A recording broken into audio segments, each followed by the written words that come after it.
is going to expose so much more of what I'm after.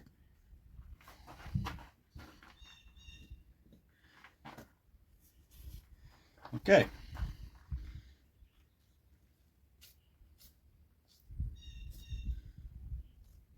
Lots of fat. I don't know if that's typical on a wild turkey, as if I haven't mentioned, this is my first wild turkey. Cool thing is, I didn't hit the breast at all with the arrow. I'm assuming same as a partridge.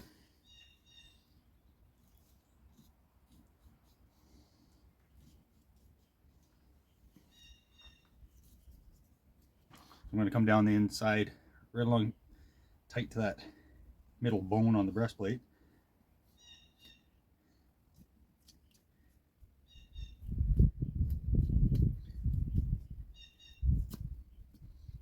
I think this is a good way to avoid all the guts and stuff, because I can see everything, all that stuff that you can chew on up there. A sharp little feather there.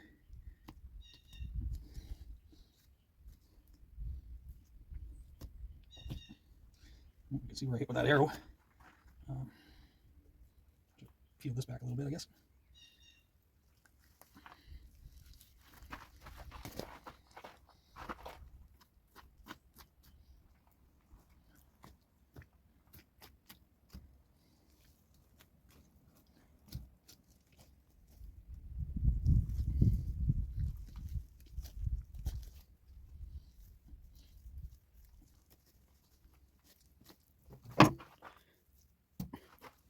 Turkey breast. I'm going to do the same to the other side and I'll show you the legs. Alright, now the breast is off. Now, going after these cute little drumsticks. They're almost as cute as mine.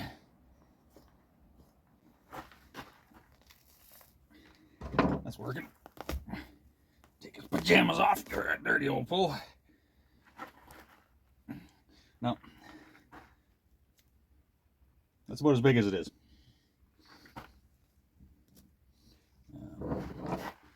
I think what we'll do, I don't know where you take these apart. I guess I could come up to here. I don't know typically how these come apart. As I said, this is the first one I've ever done. But I guess whatever, you don't want to touch the bird, you just hack it off. There's this hip joint popped out. Let's get around that. Well, that worked. I took the saw out of this here, trying to get it off. Didn't work. Hopefully my wife's not watching. See if these things will take them off.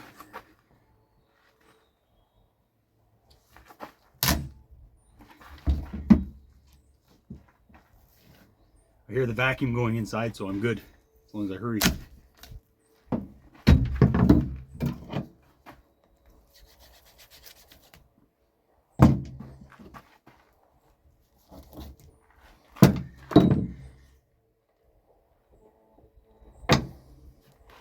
Alright, let's get on with the legs here. So when guys ask, hey, why don't you do the legs on the barbecue? They'd be so good on the barbecue. Well, I'm going to show you why they won't be so good on the barbecue. Unless you like choking. See these here? All these little bones? Yeah.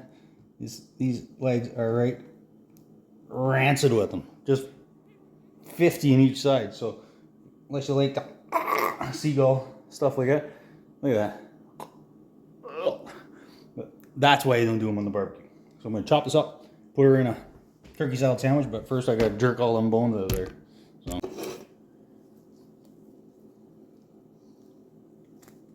I'm not gross. I cut my thumb on a bicycle this morning and I'm a big wimp, but these things. You guys know what I'm gonna do.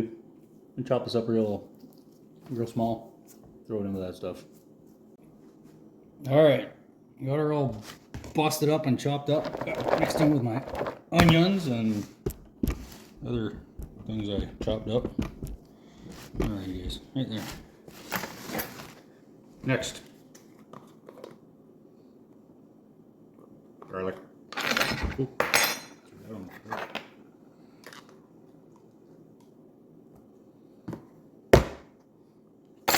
Some of that.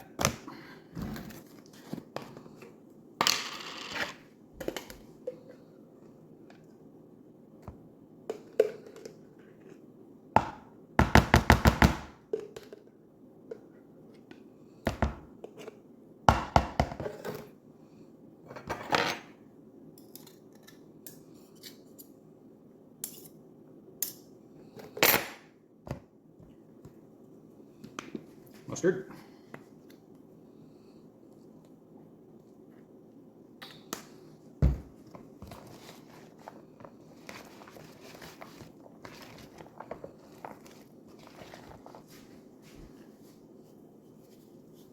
Salt.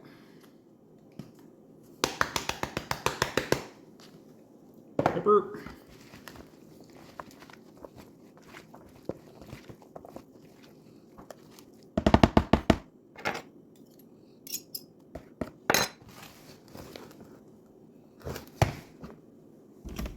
That's dinner. All right, next up, pull it out of the freezer, put some water in the bucket, this bucket. Secret weapon, a little bit of this. It doesn't go in there. It goes in there. Anyways, we're gonna throw a little bit of bright liquid smoke in there. Ooh, there's no squirty end on this, you gotta just be about that much. I also have Cabela's Poultry and Fowl Honey Cure. Last time I used this, I put way too much in. It was very salty. It smells good. So it says to use, how much am I supposed to use? 3/4 of a cup for 3 to 5 pounds. We're gonna say that's 3 to 5 pounds. 3/4 of a cup. I got half a cup little scooper. I'm gonna almost half a cup. Last time I used it, I found it was a little bit salty, just like my wife. Salty. All right.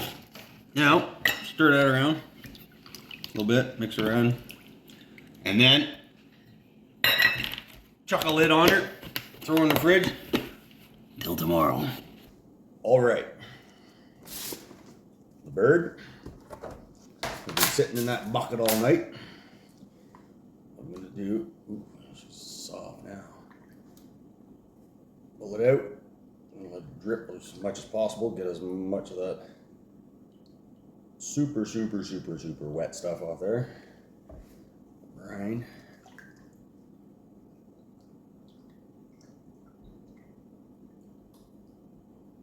All right. Make a couple of these here. Attack some of the really wet areas. As it's doing that, drying up pretty good. Get this out of the way. Ooh, almost spilled it all over. That would be awesome. My wife's working a double shift today. She comes home and there's just slop everywhere. All right. You do this with pork. I do it with bird as well. Mustard as a catalyst for the spices to stick to the meat. I'm going to change it up a little bit. I'm going to use honey mustard. You don't taste the mustard after the smoking process because magic.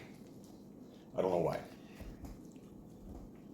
So works as a very, oh, you better get this paper towel out of here. We're going to be eating fuzzy stuff. Yeah, put that over there too. Okay. Oh, look at that. Just a feather. All right. Got that going. Flip her over. Flip her over. I have to wash the mustard container after this.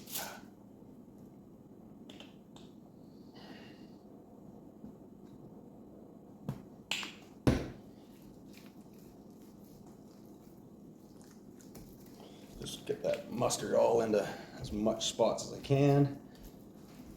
I'm not going to be too messy from here on out, so I'm going to remove my mitts.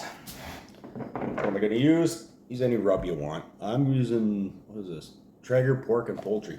It's pretty good stuff. Just give her a good little sprinkle on there. I don't know what's in it, but if there's no smoked paprika in it, there is now. I'll dash a little bit of this on there too.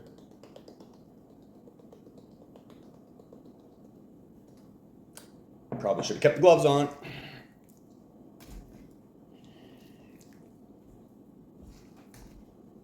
Yeah, I should have. I get to wash this too.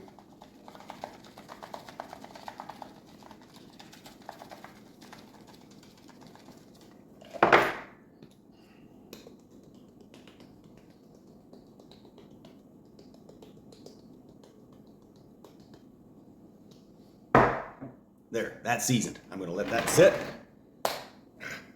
Make a couple smoke bombs. What do I call a smoke bomb? I'm using nothing but the best organic black cherry wood chips. Organic, it's a treat. So I've been soaking it in water for a couple of hours. So I don't do very big smoke bombs, just a handful. Wrap her up. Poked holes in it.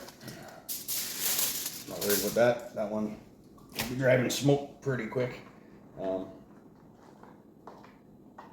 do probably 3 of these, and I will add those in time. This one here I'm not going to rip open as bad because I don't want it to start smoking as fast as that one. So the air is going to have a harder time getting into this one. I do want a couple of small holes in it. And my third one, depending on how long this is taking, I'll make more, but I got a few hours of sitting outside enjoying the sun. Same with the second one, a couple of holes, nothing too crazy. And the rest of these I'm just going to throw right in the cast iron tray that's in the little propane smoker. On to the next pot. All right. Whew. Beautiful day. So I do have it all in here now. It's just started. I got the fire going. I have the bird on the rack, and I sprinkled a little dash more of that Traeger spice on there. And because it is poultry, I need that to get to 165 internal temperature to ensure that I have my little meat probe. So watch this gauge, doesn't get too high, and I got time, so we'll find something to get into. While we're waiting, I'm going to answer a question. Somebody asked me, why would you even bother? I heard they taste terrible. So anything can taste terrible. You ever have somebody screw up craft dinner? Seen it. Wild game, even easier. I've had people burn me a beefsteak, and it's like, oh, really? You ruined it.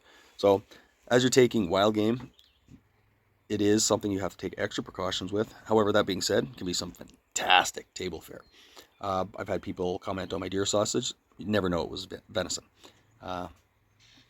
The turkey salad, I made the legs. They tried it at work this week, and like, that's awesome. I would eat that no problem. That being said, a lot of wild game in the past was our grandfather used to shoot a deer, drag it in, cut it up, fry it to a crisp, and feed it to the kids, because he had a dozen of the little buggers running around, and it was just animal protein. And at that time, protein was a premium.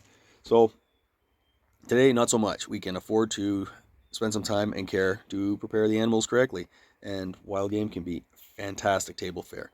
I'll do a little bit of a taste test at work. I'm going to tell you it tastes great anyways. But the guys at work, they won't lie to me. They love to bust my... So those that are willing to be on film, I'll film them and get the reaction. But I have a funny feeling it's going to be fine.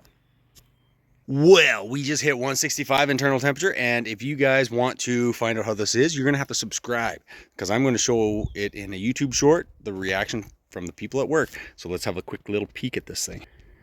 There they are. They smell awesome. So subscribe, like, share, follow, you know what, dude? You do you. Thanks for watching.